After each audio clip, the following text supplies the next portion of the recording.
investing in African Mining Indaba has become a must-attend event over many years. Neal, you've been attending the event for 31 years now. Yes, with the exception of COVID. 31, that's a lot of events. Indeed. Tell us why it's a can't-miss event. Well, I think it probably merits going back to the beginning, 1994, where there was no reference to Indaba at the time. It was just investing in African mining. And, my background, obviously, is as a mining engineer. I'm passionate about mining all over the world.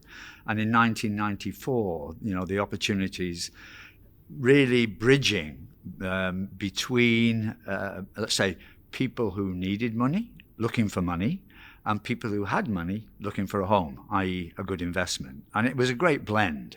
And that's where, business was done. And I don't think it's changed in 31 years. It's exactly the same concept because it's driven by what I see as society's voracious appetite for minerals. It's never going to reduce. It's never going to dry up. In fact, quite the converse with the rush towards critical metals, lithium, or critical minerals, lithium, rare earths, and so on and so forth, with the decarbonization and green energy. And I think it's as important today, putting people who are looking for money to develop, first of all, to find mineral projects and to develop them, and put them together with the investing community. Over 3 decades, you've seen some significant changes in the show and the industry.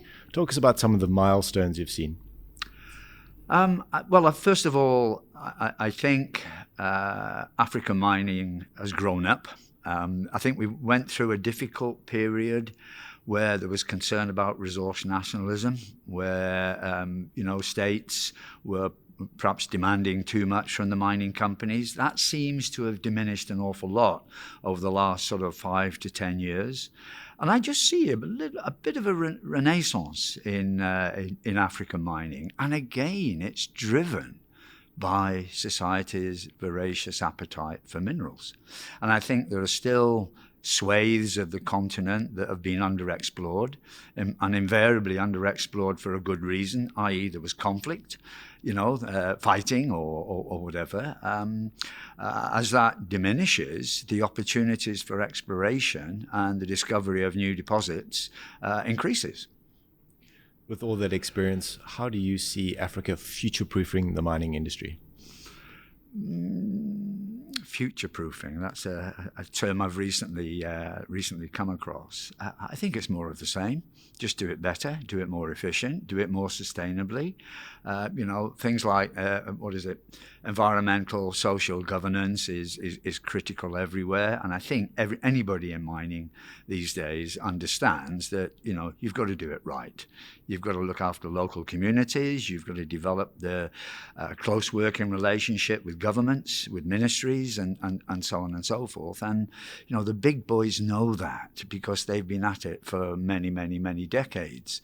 But some of the juniors, they learn quickly, and they have to.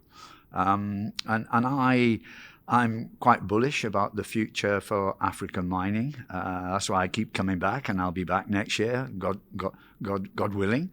It's an exciting time. Neal, thank you very much for your insights. For more insights, we'll see you at miningindaba.com.